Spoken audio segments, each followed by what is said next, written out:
ഓ എന്തൊരു ചൂടാ ദൈവമേ, സഹിക്കാൻ പറ്റണില്ലല്ലോ. ഓ ഇന്നത്തെ കാലത്ത് നമ്മുടെ നാട്ടിൽ ഒരു എ സി ഇല്ലാതെ ജീവിക്കാൻ പറ്റാത്ത അവസ്ഥയായി. എന്ത് ചെയ്യാനാ? അതെ ചേട്ടാ, ഞാനൊരു കാര്യം ചോദിച്ചാ ചേട്ടൻ ദേഷ്യപ്പെടുവോ? ചേട്ടാ എന്തൊരു ചൂടാ ചേട്ടാ, നമുക്കൊരു എ സി മേടിക്കാൻ ചേട്ടാ. പ്ലീസ് ഒരു എ സി മേടിക്കാൻ, ബെഡ്റൂമിലേക്ക് മാത്രം മതി ചേട്ടാ. എനിക്കും തോന്നി തുടങ്ങിയിട്ടുണ്ട് ഒരു എ സി ഫിറ്റ് ചെയ്താൽ കൊള്ളാമെന്ന്. എത്ര ടണ്ണിന്റെ വേണ്ടി വരും? 1 ടണ്ണിന്റെ വേണോ 1.5 ടണ്ണിന്റെ വേണോ? 1.5 ടണ്ണാണോ വലുത്? 1.5 ടണ്ണാണോ വലുത്? എന്നാ 1.5 ടണ്ണ് തന്നെ ഫിറ്റ് ചെയ്യാം.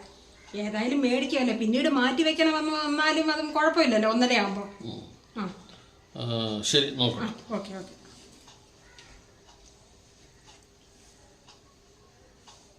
ഹലോ. അതെ, ഒരു പ്രധാനപ്പെട്ട കാര്യം പറയാനുണ്ടായിരുന്നു. ഭയങ്കര ചൂടങ്ങോട്ട് സഹിക്കാൻ പറ്റുന്നില്ല. നമുക്കൊരു എ സി അത്യാവശ്യമായിട്ട് വേണം. അതെ, ബെഡ്റൂമിലേക്ക് ഒരെണ്ണം മതി, ഒറ്റേ ഒരെണ്ണം. 1.5 ടണ്ണ് മതി. ബ്രാൻഡ് ഇപ്പം ഏതായാലും കുഴപ്പമില്ല. ലോയിഡോ അല്ലെന്നുണ്ടെങ്കിൽ ബ്ലൂ സ്റ്റാറോ അതുമല്ലെന്നുണ്ടെങ്കിൽ LG ഏതായാലും നമുക്ക് പ്രശ്നമുള്ള കാര്യമില്ല. ഇന്ത്യനോ? ഇന്ത്യൻ ആയാലും കുഴപ്പമില്ല. മറ്റേ ഫോറിൻ വേണമെന്ന് നിർബന്ധമില്ല. ഇന്ത്യൻ ആയാലും മതി. ഇന്ത്യൻ മതി. അതെ. പക്ഷെ ഒരു കാര്യം ഇന്ന് തന്നെ കിട്ടണം. സഹിക്കാൻ പറ്റുന്നില്ല ചൂട്, അതുകൊണ്ടാണ്.